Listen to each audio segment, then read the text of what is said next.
আসসালামু আলাইকুম এভরিওয়ান। কি অবস্থা সবার? আজকে নতুন একটা ব্লগ নিয়ে চলে আসছি। যেহেতু সামনে ৪৭ আর ৪৯তম বিসিএস, আমাদের হাতে সময় খুব একটা বেশি নেই, কিন্তু পড়া তো অনেক। স্মার্ট প্রিপারেশন কিভাবে নেওয়া যায়, কিভাবে প্রিপারেশন নিচ্ছি সেটাই বলবো। এটা হচ্ছে যে অগ্রদূত বইটা, অগ্রদূত বইয়ের আমি হচ্ছে ইন্ডেক্সটা দেখাচ্ছিলাম। আমাদের প্রাচীন যুগ, মধ্যযুগ, আধুনিক যুগে অনেক কবি সাহিত্যিক আছে।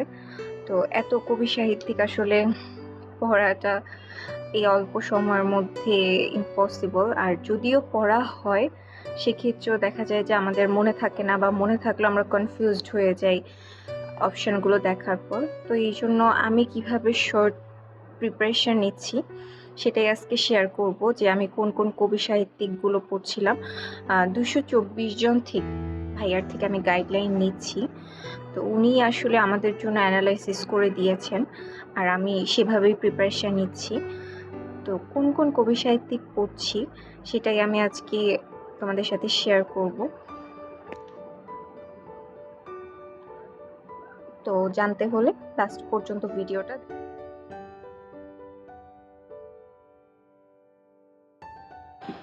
নর্মাল বিসিএসে বাংলা সাহিত্যে 20 মার্ক থাকে, প্রাচীন ও মধ্যযুগ 5, আধুনিক যুগ 15। কিন্তু স্পেশাল বিসিএসে টোটাল বাংলা সাহিত্যই 5 মার্ক। তাই একটু অ্যানালাইসিস করে স্মার্টলি প্রিপারেশন নিলে দুইটা বিসিএসের জন্যই একসাথে পড়া কমপ্লিট করে ফেলা যাবে। বাংলা সাহিত্যের জন্য আমি অগ্রদূত বাংলা বইটা কমপ্লিট করেছি। তো এখন বেশিরভাগ সময় আসলে শীট থেকেই পড়া হয়, কিছু কিছু বিষয় আবার ডাইজেস্ট থেকেও পড়া হয়। তবে সবথেকে বেশি যেখান থেকে পড়ি আমি সেটা হলো শীট থেকে।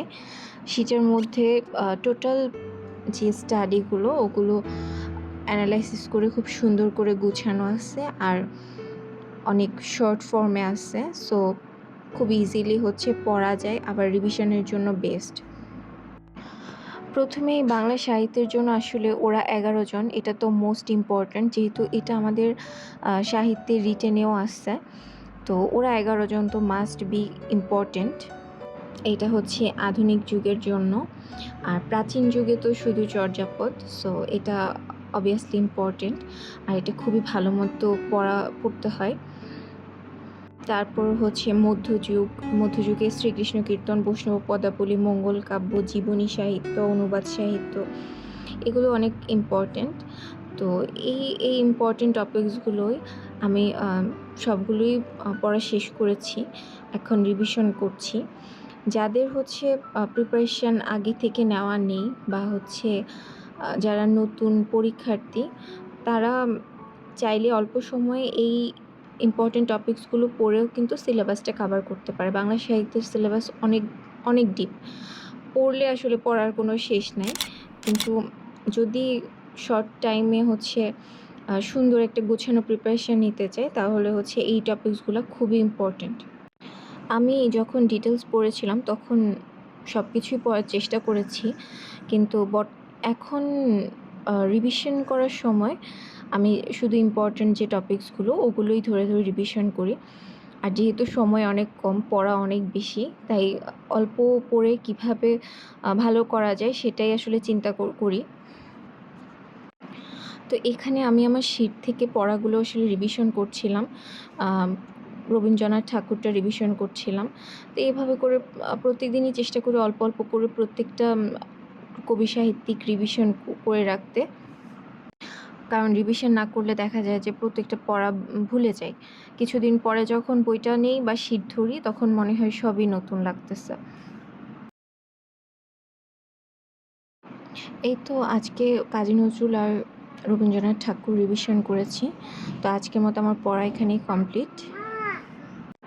আর এই যে প্রাচীন যুগ, মধ্যযুগ, আমি যে ইম্পর্টেন্ট টপিকসগুলো রিভিশন করি, আর 28 জন কবি সাহিত্যিক, এই 28 জন যদি ভালো করে পড়া হয়, তাহলে ইনশাল্লাহ আশা করা যায় এর মধ্যে থেকে কমন আসবে। শেষ পর্যন্ত ভিডিওটা দেখার জন্য সবাইকে থ্যাংক ইউ।